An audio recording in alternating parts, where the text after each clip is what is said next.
Sana makatulong po yan maigi sa inyo. Ang laking bagay sa amin ito, Ma'am Isa. With your contribution, mabibigyan namin ng maayos na facilities ang mga nanay at ang anak nila na inaampon namin dito.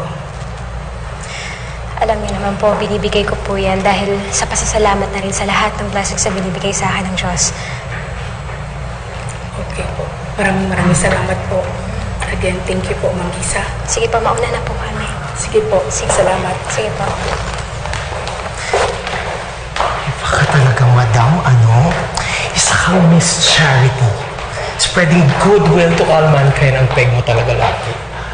Ikaw na talaga, madam. Kaya...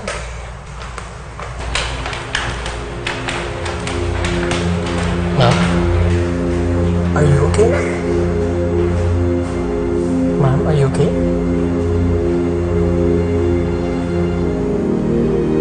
Maya? Maya? Anak, mataas ang lagnat mo. Dadaling kita sa ospital. Maganda na lang kayo ng pera para sa blood transfusion, Mrs. Dok, ano po kasi, yung huling pera po, pinambayad ko po dun sa laboratory ni Maya. Mocha, sa susunod nga, ikaw na lang magdala ng donation dito. Ayoko kasi nakakita ng gano'n. Naalala ko kasi si Maya, hindi ko siya napalaki na maayos. Tapos... Kaya ka pala super tulong talaga dito sa shelter na to, no? Pero teka lang, ma'am. Ang tagal mo na hindi nakikita, ah. Alam mo pa ba yung itsura niya ngayon? Baka mamaya, nakasalubong natin siya pero hindi mo na siya mamumukhaan.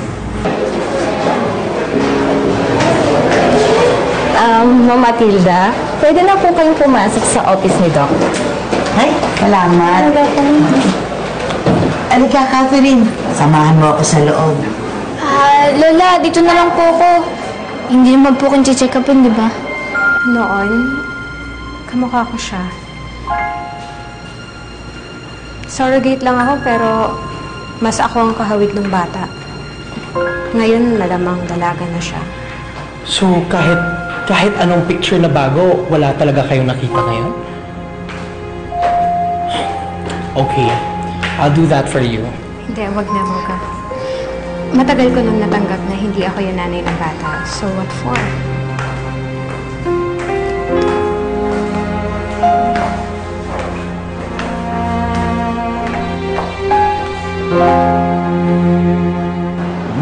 Ito na naman. Namimiloso po na naman ang apo ko.